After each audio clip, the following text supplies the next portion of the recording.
my name is Dela Yemi, but I'm your export doctor. Thank you for stopping by on this YouTube channel, the Global Trade Tutor. In today's video, I will continue the conversation we started for a while now, talking about export contract, what no one tells you about export contract. Today, we are looking at dispute resolution. Today, we are looking at dispute resolution. Dispute resolution. There will be challenges and disputes in most contracts. Sometimes it's inadvertently happening.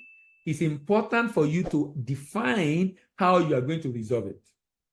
This resolution section of export contract outlines the procedures, the mechanism, the avenue for resolving dispute that may arise between the parties during the performance or interpretation of the contract.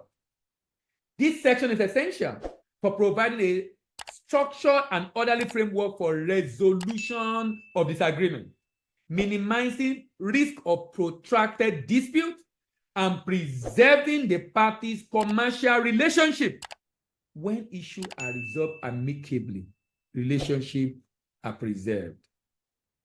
So I will talk about negotiation of this dispute, mediation, arbitration, litigation and escalation clauses, confidentiality, enforcement of decision, costs, and expenses.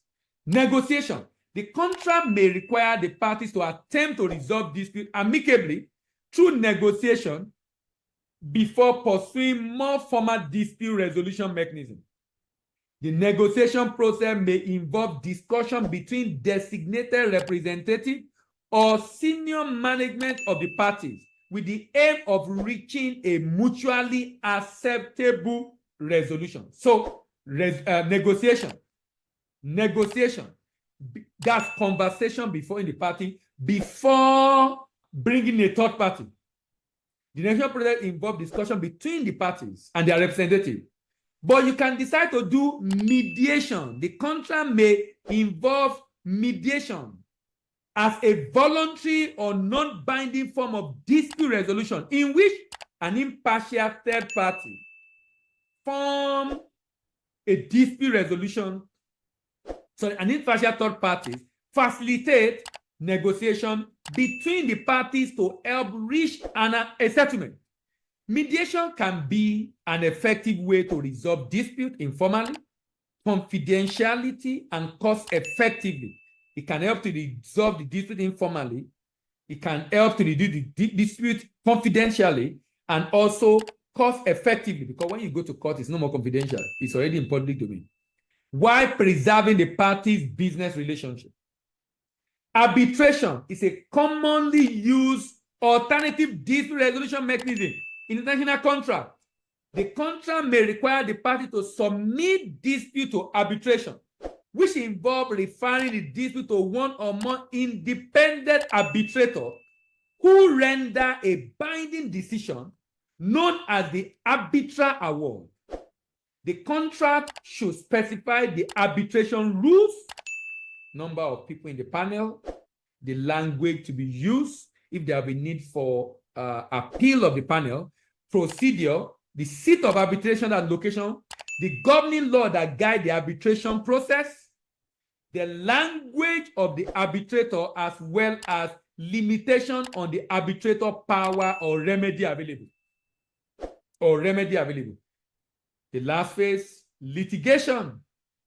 In some cases, the contract may provide for dispute to be resolved through litigation in a court of law, and that will state the governing laws and jurisdiction. This is where you need your lawyer. I'm not a lawyer, but I study international business law. That's why I could talk about this. But it's still good you involve your lawyer, particularly for different country laws. If you have to choose a country, sometimes people choose neutral location. Okay, there was a time we went to sign the contract with a Chinese firm. The Chinese firm wanted arbitration or litigation to happen in China. We wanted it to happen in Nigeria. The other party wanted it to happen in China. We wanted it to happen in Nigeria. So we have to reach a compromise, agree on a neutral location. You agree on a neutral location where this was going to happen. And eventually we chose International Court of Arbitration in London. I think it's London Court of International Arbitration. You can also do International Arbitration, ICC Arbitration Court in Paris. Either of those two. Now, in some cases, litigation may involve, some cases, contract may involve, may provide for dispute to be resolved through a court of law.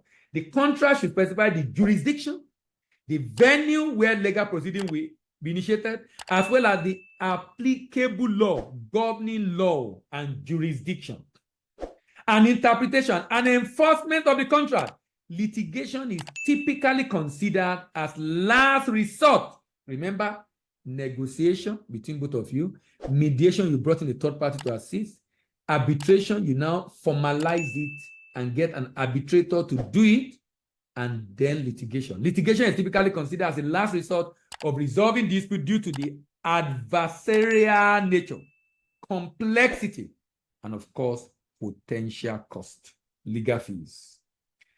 So, escalation clauses. The contract may include escalation clauses that outline a step-by-step process of escalating dispute to a higher level of management or dispute resolution mechanism if initial attempt and resolution are unsuccessful. Escalation clauses help to ensure that disputes are addressed promptly and effectively at the appropriate and organizational level. Addressed promptly and effectively at the appropriate and organizational level. So if you put an escalation clause, when there are issues, it's easy to escalate. So you say in this contract, escalation clause helps to ensure that the disputes are addressed promptly and effectively. So it prevents issues. In fact, it prevents the issue from degenerating to an irreparable level before it's escalated. So it might involve clauses that outline the step-by-step process for escalating dispute to a higher level of management and dispute resolution mechanism. So maybe I send a mail, within a week I didn't get a response, I send it to the next level, maybe of the management, from the lower level of the officer to the management, from the management to the senior management, or even the owner of the business. This is very, very important.